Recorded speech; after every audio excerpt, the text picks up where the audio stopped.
नमस्कार।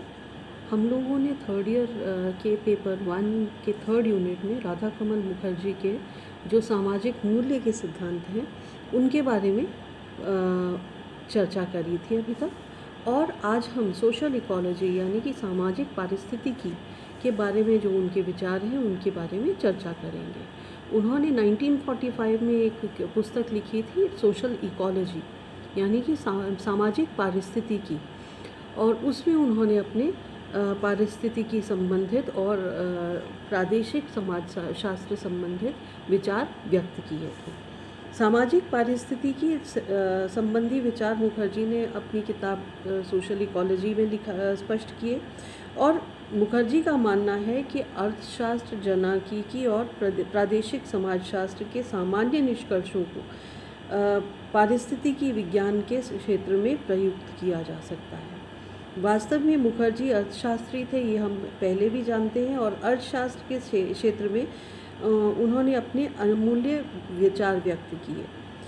उन्होंने अर्थशास्त्र और समाजशास्त्र के बीच पाए जाने वाले भेद को कम करके दोनों को निकट लाने का इस पुस्तक में प्रयास किया था। आपके सामाजिक पारिस्थितिकी विज्ञान या पारिस्थितिकी की संबंधित विचारों को अब हम विस्तार से पढ़ेंगे। रीजनल सोशियोलॉजी यानी कि प्रादेशिक समाजशास्त्र, ये इन्होंने 1926 में पुस्तक लिखी थी और ये उनकी प्रसिद्ध कृति थी। और इसमें उन्होंने प्रादेशिकता के विषय में अपने मौलिक विचार प्रस्तुत किए हैं। उन्होंने ये स्पष्ट करने का प्रयास किया है कि किसी प्रदेश की प्राकृतिक विशेषताएं वहाँ के वासियों की वृत्तियों, प्रथाओं, आचारों, संस्थाओं और चरित्र को बनाने में अपनी महत्वपूर्ण भूमिका निभाते हैं।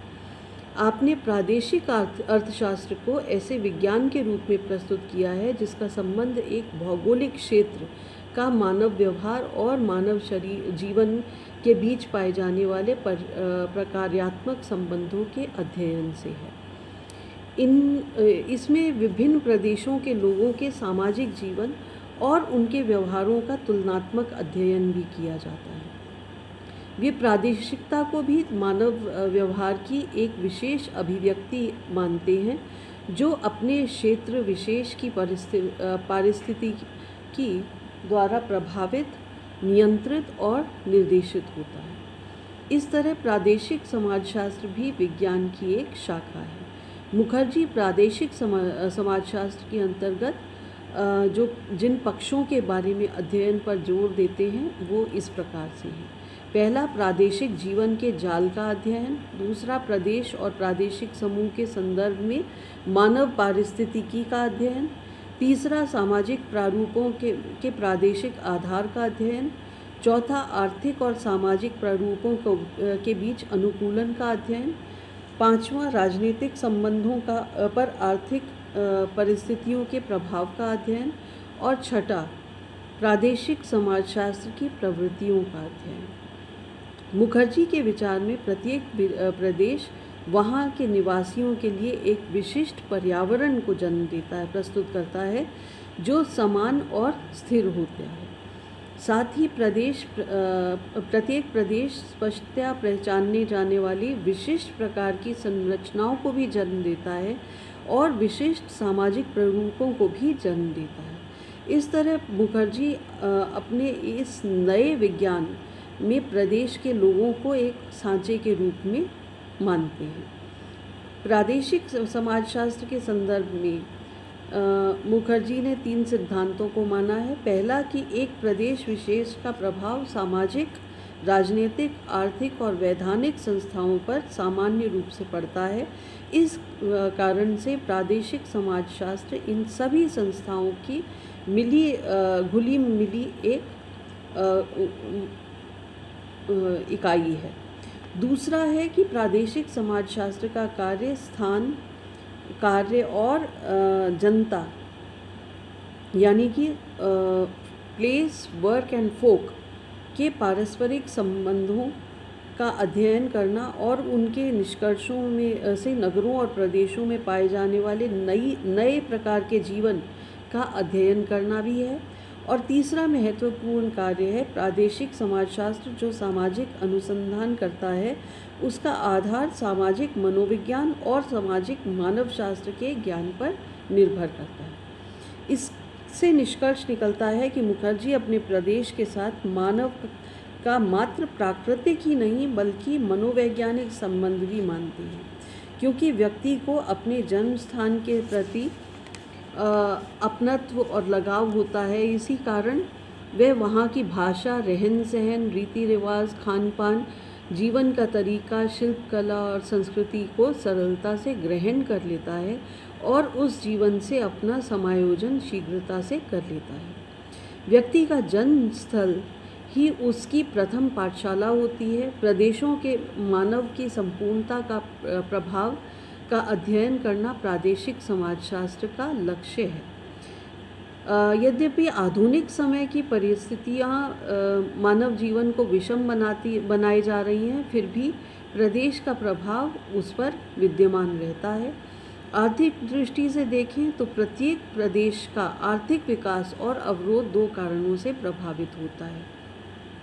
पहला, उस क्षेत्र में प्राप्त प्राकृतिक संपदा और साधन, और दूसरा उस संपदा का उपयोग करने की मानव की क्षमता और संगठन के स्तर यानी कि कृषि अथवा उद्योग, पशुपालन या आदि सभी आर्थिक विकास के साधन मानव की सामाजिक, सांस्कृतिक, आर्थिक और मानसिक गतिविधियों को प्रभावित करते हैं और मानव को अपने प्रदेश की जलवायु, पशु पक्षी, वनस्पति और खनिज पदार्थ इत्यादि से अनुकूलन करना पड़ता है। हालांकि आज विज्ञान के प्रभाव और नवीन आविष्कारों ने पर्यावरण के प्रभाव को कम कर दिया है, जो कि पहले बहुत ही महत्वपूर्ण थे। फिर भी हमारी जो पारिस्थितिकी तंत्र है वो हमारे सामाजिक जीवन को बहुत हद तक प्रभावित करता है। मुखर्जी का मानना है कि प्रदेश विशेष में एक विशिष्ट संस्कृति जन्म लेती है, जिसका कारण पर्यावरण और सामाजिक कारणों के बीच में अंतःक्रिया होता है। प्रत्येक प्रदेश की संस्कृति अलग होती है और इसके कारण कोई भी दो प्रदेश आपस में भिन्नता लिए हुए होते हैं। ये भिन्नता उन्हें राष्ट्र की मुख्य धारा से अलग कर देती है, जिसके कारण प्रांतवाद और संकुचित प्रादेशिकता की भावना विकसित होती है। ये संकुचित प्रादेशिकता की भावना अपने प्रदेश की भाषा और संस्कृति को श्रेष्ठ और अन्य को हीन मानती है। परिणाम स्वरूप उस प्रदेश के लोग अपने लिए राजनीतिक और आर्थिक सुविधाएं प्राप्त करने का प्रयास करते हैं और राष्ट्रीय हितों को महत्व नहीं देते। इसका ये प्रभाव पड़ता है कि प्रादेशिक भक्ति तो बढ़ती जाती है और राष्ट्रवाद की भावना कमज़ोर होती है। इसलिए मुखर्जी की मान्यता है कि जब प्रदेशवाद की भावना बलवती हो जाती है तो ये नियंत्रण से बाहर हो जाती है और एक विद्रोह का रूप उभरता है। ऐसी स्थिति से बचने के लिए आवश्यक है कि उसे सृजनात्मक और रचनात्मक कार्यों में लगाया जाए। फिर मुखर्जी ने साथ ही साथ सामाजिक पारिस्थितिकी के प्रमुख दो पहलुओं का उल्लेख किया है। पहला है व्यवहारिक पारिस्थितिकी या अप्लाइड इकोलॉजी। इसके अंतर्गत जनसंख्या, प्राकृतिक साधनों, वनस्पति और पशु जगत के पारिस्थितिगत संतुलन के साथ सामंजस्य करते हुए मनुष्य के विभिन्न विकास स्वरूपों का अध्ययन किया जाता है। और दूसरा है सेनिकोलॉजी यानी कि सामुदायिक पारिस्थितिकी। इसके अंतर्गत मानव भूगोल, मानव जीवशास्त्र, अर्थशास्त्र, सामाजिक मनोविज्ञान और तकनीकी के साथ पारिस्थितिकी विज्ञान की अंतःक्रिया के कारण प्राप्त अंतःवैज्ञानिक दृष्टिकोण आता है। दूसरे शब्दों में इन विज्ञानों के अंतर्गत प्राप्त निष्कर्षों के सम्मिलित उपयोग को ध्यान में रखते हुए पारिस्थितिकीगत ज्ञान को ही समुदाय पारिस्थितिक की कहते हैं। समाज की प्रगति के साथ साथ मानव मस्तिष्क का महत्व और कार्य भी बढ़ता जाता है और पारिस्थितिकी अवस्थाओं का महत्व और कार्य घटता चला जाता है। इसका मतलब ये नहीं है कि मानव प्रगति के साथ पर्यावरण का प्रभाव खत्म ही हो जाता है। पर्यावरण और पारिस्थितिकीगत कारकों का प्रभाव तो मानवीय संबंधों और उसके सृजन क्षमता पर पड़ता ही है, जो सामाजिक प्रगति को भी निर्देशित और नियंत्रित करता है। पारिस्थितिकी का पर्यावरण के कारक व्यक्ति और समुदाय दोनों को ही प्रभावित करते हैं। इसी आधार पर मुखर्जी ने पारिस्थितिकी विज्ञान के दो पक्षों, वैयक्तिक पारिस्थितिकी यानी कि ऑटो इकोलॉजी और सामुदायिक पारिस्थितिकी यानी कि सिंक्योलॉजी का उल्लेख किया है। ये दोनों पक्ष पर एक दूसरे पर निर्भर और अंतर संबंधित हैं, क्योंकि पर्यावरण संबंधी कारकों के प्रति जो प्रतिक्रिया व्यक्ति द्वारा प्रकट की जाती है, उसका प्रभाव समुदाय और समुदाय की पर्यावरण के प्रति प्रतिक्रिया का प्रभाव व्यक्ति पर पड़ता है। साथ ही व्यक्ति और समुदाय दोनों को ही पर्यावरण के अनुकूलन कुछ सीमा तक ही तो करना ही पड़ता है। इसलिए प्रोफेसर मुखर्जी ने सामाजिक पारिस्थितिकी विज्ञान के 3 प्रकारों का उल्लेख किया है। पहला प्रकार्य है मानव और मानवीय संस्थाओं का एक प्रदेश विशेष के साथ अनुकूलन की प्रक्रिया का निर्वचन करना। इसके अंतर्गत उस प्रदेश विशेष की मिट्टी, जलवायु, भूमि की रचना के साथ अनुकूलन करना ही नहीं, बल्कि वहाँ के पेड़ पौधों और पशु जगत के साथ भी अनुकूलन किया जाता है। दूसरा है मानवीय क्रियाकलापों को संगठित करने वाले स्थानीय भोजन संबंधी और पारिस्थितिकीगत शक्तियों के संबंधों को ढूंढ निकालना। और तीसरा एक प्रदेश विशेष में मानव तथा अन्य सजीव और निर्जीव समुदायों के संतुलन और पारस्परिक दबावों को मापना और ये ज्ञात करना कि ये संतुलन और दबाव मानव के प्रभुत्व और स्थायित्व के लिए अनुकूल है या प्रतिकूल है।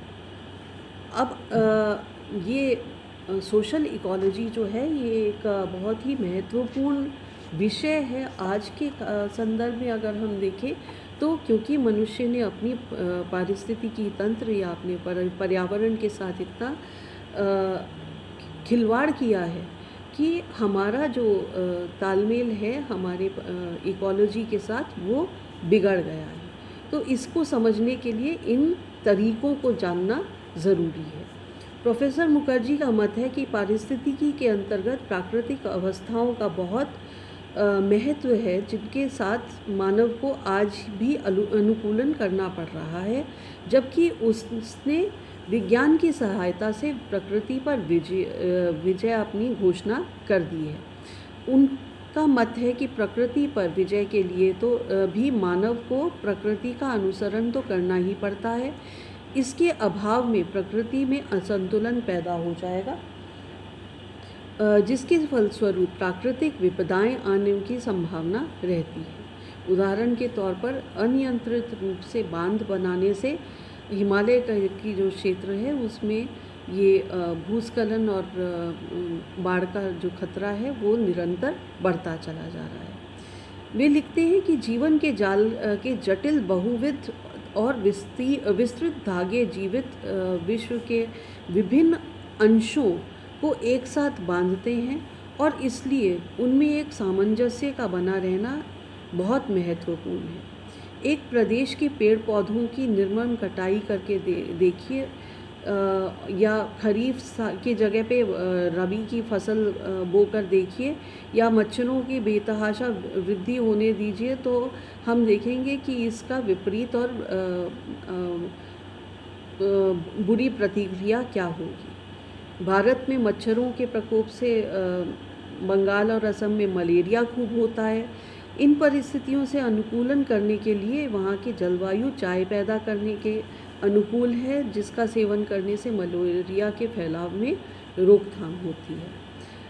प्रोफेसर मुखर्जी के पारिस्थितिगत तालमेल को स्पष्ट करते हुए लिखा है कि एक प्रदेश विशेष और ऋतु विशेष में कुछ विशेष प्रकार के रोगों का आक्रमण देखने को मिलता है, जिससे मानव को अनुकूलन करना पड़ता है। गंगा यमुना के मैदान में मानव विकास कार्य जितना सरल है, वो हिमालय के पहाड़ी क्षेत्रों में उतना ही कठिन है। इस तरह पारिस्थितिकीगत विशेषताएं सब कुछ न होते हुए भी कुछ तो हैं ही। ये हम रेगिस्तानी राजस्थान में भी देख सकते हैं। मनुष्य का बहुत तरह से अपनी पारिस्थितिकी से अनुकूलन है और जिसके कारण वो उस पर निर्भर है। प्राचीन समाजों के उदाहरण देते हुए मुखर्जी लिखते हैं कि आदिम समाजों में सामाजिक संगठन ही नहीं बल्कि धर्म, जादू, प्रथाएं, परंपराएं और विश्वास सभी पर पर्यावरण का प्रभाव देखा जा सकता था। आदिम समाजों में टोटम की प्रथा प्रचलित थी, जिसके अंतर्गत कुछ विशेष प्रकार के पेड़ या पौधे या पशु या पक्षी को मारने या नष्ट करने पर निषेध होता था। उदाहरण के तौर पर हम लोग अब जो है सांप को हम नहीं मारते हैं, हम लोग चूहे को हमने गणेश जी का वाहन के रूप में हम देखते हैं। तो हम जो इकोलॉजी है, इकोलॉजिकल साइकिल है, उसमें हम अलग अलग जो इकाइयाँ हैं उनको महत्व देते हैं। चील या गरुड़ को हम महत्व देते हैं। तो ये सारी चीज़ें हम और अलग अलग पेड़ पौधों को, जैसे कि पीपल है, नीम है, वट का वृक्ष है, इनकी हम पूजा करते हैं, तुलसी की पूजा करते हैं, जिससे इनका संरक्षण भी हो सके। इस निषेध का प्रमुख कारण ये रहा है कि इन पेड़ों, पौधों और जानवरों को नष्ट करने या मारने से पर्यावरण संतुलन बिगड़ जाने की आशंका रहती है। इसलिए ही टोटम के नियमों द्वारा इस संतुलन को बिगड़ने से रोका जाता है। जादू का उद्देश्य भी पर्यावरण पर मनुष्य का नियंत्रण स्थापित करना है। उदाहरण के तौर पर तूफान को रोकने या वर्षा लाने का जादू का प्रयोग भी इसी उद्देश्य से किया जाता है।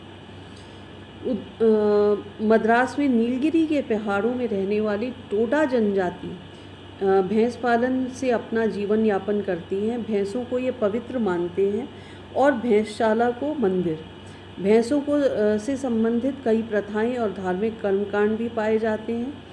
उन सभी का उद्देश्य टोडा समाज का पशु जगत से संतुलन बनाए रखना है। हिंदू लोग सूर्य, चंद्रमा, गाय, अग्नि, हवा, गंगा इन सब की पूजा करते हैं, जो कि प्राकृतिक वस्तुएं हैं। ये उनका प्रकृति से अनुकूलन ही है। कृषि कार्य के प्रारंभ में से पूर्व खेतों की पूजा और देवी देवताओं का आह्वान करना भी पर्यावरण की विभिन्न शक्तियों के साथ मानवीय संबंधों के संतुलन को ही प्रकट करता है। जैसे हम लोहड़ी का पर्व मनाते हैं, लोहड़ी है या और भी बहुत सारे पर्व हैं जो हमारी खेती से जुड़े हुए हैं, उनको मनाते हैं। उनका प्राकृतिक पारिस्थितिकी से जुड़ाव है। प्रोफेसर मुखर्जी ने पारिस्थितिकी अवस्थाओं और शक्तियों के साथ मानव अनुकूलन के 3 स्तरों का उल्लेख किया है। पहला स्तर, प्राचीन काल के समुदायों के लोग पर्यावरण पर अत्यधिक निर्भर थे, क्योंकि उस समय ज्ञान और विज्ञान का आज की तरह विकास नहीं हुआ था। इसलिए प्रकृति के साथ अनुकूलन के सिवाय उनके पास और कोई चारा नहीं था। दूसरे स्तर पर मनुष्य ने पर्यावरण के साथ अपने संरक्षण, भोजन, आवास और पूजा इत्यादि से संबंधित विभिन्न आवश्यकताओं का तार्किक और क्रमबद्ध अनुकूलन किया। और तीसरे प्रकार के अनुकूलन का संबंध आज के व्यावहारिक पारिस्थितिकी विज्ञान यानी कि अप्लाइड इकोलॉजी से है, जो इस बात पर जोर देता है कि मानव प्रकृति का दास नहीं है बल्कि उसका सहयोगी है और ये पर्यावरण में छिपी असीमित संभावनाओं को खोज करके उनका उपयोग मानव कल्याण और उन्नति के लिए कर सकता है। जैसे उदाहरण के तौर पर हम लोग सौर ऊर्जा, विंड एनर्जी और जो वेव्स से उत्पन्न एनर्जी है उसको आज की डेट में हम लोग इस्तेमाल कर रहे हैं। इसी आधार पर वे चंद्रमा और मंगल पर निवास करने की बात भी सोच सकता है। इससे ये बात स्पष्ट है कि मनुष्य और उसकी पारिस्थितिकी के साथ उसके गहन और घनिष्ठ संबंध हैं। फिर उन्होंने सोशल रिकंस्ट्रक्शन यानी कि सामाजिक पुनर्निर्माण की भी बात करी है। मुखर्जी ने सामाजिक पुनर्निर्माण के संबंध में भी अपने महत्वपूर्ण विचार व्यक्त किए और इसके लिए ये एक योजना प्रस्तुत की है। मुखर्जी का कहना है कि जब समाज के सामाजिक विघटन पैदा होता है तो अव्यवस्था आ जाती है और संघर्ष की स्थिति आ जाती है। ऐसी समस्यात्मक स्थिति में सामाजिक पुनर्निर्माण की आवश्यकता होती है, जिससे समाज को पुनः संगठित किया जा सके। लेकिन सामाजिक पुनर्निर्माण सभी समाजों में एक समान रूप से लागू नहीं किया जा सकता, क्योंकि हर एक समाज की समस्याएं अलग अलग होती हैं। आधुनिक समय में समाजों में व्याप्त पक्षपात, घृणा, संदेह इत्यादि के कारण समस्याओं की अधिकता पाई गई है। इसके परिणाम स्वरूप असंतुलन और विघटन की स्थिति उत्पन्न होती है। मानव में अहंवाद और आक्रामक व्यवहार की भी अधिकता पाई गई है। इन सभी समस्याओं के निराकरण के लिए सामाजिक पुनर्निर्माण की बहुत ज़रूरत है। मुखर्जी के अनुसार सामाजिक, आर्थिक और राजनीतिक सभी क्षेत्रों में पुनर्निर्माण संभव है। सामाजिक क्षेत्र में, आर्थिक क्षेत्र में, राजनीतिक क्षेत्र में और औद्योगिक क्षेत्र में, इन क्षेत्रों में पुनर्निर्माण की आवश्यकता है। पहला है रिकंस्ट्रक्शन इन सोशल फील्ड। आजकल के समय में औद्योगिकीकरण, नगरीकरण, पाश्चात्य सभ्यता और संस्कृति का प्रभाव बढ़ जाना, इसका प्रभाव ये हुआ है कि अब समाज के मूल्यों में अनेक परिवर्तन हो रहे हैं। मानव मनोवृत्ति और आदतें भी बदल रही हैं। समाज का नियंत्रण ढीला होता चला जा रहा है। इसका प्रभाव परिवार और जाति और विवाह पर भी पड़ रहा है। जाति प्रथा समाप्त हो रही है जिस प्रकार की वो पहले थी। ग्रामीण समुदायों का ह्रास हो रहा है। संयुक्त परिवार भी कम होते चले जा रहे हैं, समाप्त होने की कगार पर हैं। इन सब का प्रभाव सामाजिक जीवन पर भी पड़ रहा है। सामाजिक क्षेत्र में पुनर्निर्माण के अंतर्गत उन कारणों की खोज करनी होगी जो सामाजिक जीवन को प्रभावित कर रहे हैं और उनमें संतुलन लाना होगा। पुनर्निर्माण के दृष्टिकोण से इन समस्याओं को सुलझाना आवश्यक है। परिवर्तन के कारण जो समस्याएं आ गई हैं उनको दूर करके परिवार और समाज के आदर्श मूल्यों को विकसित करना आवश्यक है, जिससे सामाजिक अनुकूलन हो सके। साथ ही ऐसे नियमों को विकसित करना ज़रूरी है जो समाज में व्याप्त बुराइयों को दूर कर सके। दूसरा है आर्थिक क्षेत्र में पुनर्निर्माण।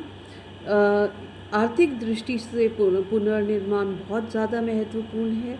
इसके लिए जो कार्य हमें करने होंगे वो ग्रामीण क्षेत्रों में कृषि और उद्योगों का आधुनिकीकरण करना होगा। ग्रामीण क्षेत्रों में शिक्षा का अधिकाधिक विकास करना आवश्यक है और समाज की अनेक कुरीतियाँ जैसे दहेज प्रथा, बाल विवाह, पर्दा प्रथा, नाता प्रथा और भी बहुत सारी जो कुरीतियाँ हैं उनके विरुद्ध जनमत तैयार किया जाना चाहिए। नगरों में श्रमिक और पूंजीपतियों के संबंधों में सुधार, श्रमिकों का शोषण मुक्त कराकर उन्हें उनके अधिकार दिलवाना आवश्यक है। श्रमिकों के लिए सामाजिक कल्याण और सुरक्षा आदि की सेवाएं भी उपलब्ध करानी ज़रूरी हैं। अगर वो उपलब्ध नहीं होती हैं तो जैसे हमने देखा अभी कोविड काल में माइग्रेशन जो है, श्रमिकों का बहुत बड़े पैमाने पर अपने अपने वापस क्षेत्रों में माइग्रेशन, रिवर्स माइग्रेशन जो शुरू हो गया था, वो इसी कारण था क्योंकि उन्हें सामाजिक सुरक्षा नहीं दी गई है। तीसरा है राजनीतिक पुनर्निर्माण। मुखर्जी राजनीतिक पुनर्निर्माण के अंतर्गत मानव जाति के राष्ट्रमंडल की स्थापना करने का सुझाव देते हैं, जिससे विभिन्न राष्ट्रों के मध्य विवादों को निपटाने, प्रतिस्पर्धा को कम करने, गलतफहमियों को दूर करने और राष्ट्रों में परस्पर भाईचारे की भावना पैदा करने का कार्य हो सके। जैसा कि आजकल बहुत सारे ग्लोबलाइजेशन के ज़माने में बहुत सारे जो संगठन हैं, जैसे कि संयुक्त राष्ट्र संगठन या इंटरनेशनल मॉनिटरी फंड और भी बहुत सारे रीजनल लेवल पे भी वो संगठन हैं, जैसे कि यूरोपियन यूनियन। तो ये सारे संगठन जो हैं वो उनसे संघर्ष कम हो सकता है और सभी राष्ट्र समान रूप से शक्तिशाली बन सकते हैं, लेकिन इन सब के लिए राजनीतिक मूल्यों का विकास करना आवश्यक है। हर एक देश अपने पड़ोसी देश के अधिकारों और कर्तव्य को स्वीकारे और समानता, स्वतंत्रता, न्याय, राजभक्ति और सत्ता आदि के मूल्यों को अपनाए। चौथा है औद्योगिक पुनर्निर्माण। मुखर्जी का मानना है कि औद्योगिक क्षेत्र में मशीनों की सहायता से उत्पादन में वृद्धि की जाए, लेकिन श्रमिकों का आर्थिक शोषण न हो, ना ही उनकी छटनी की जाए।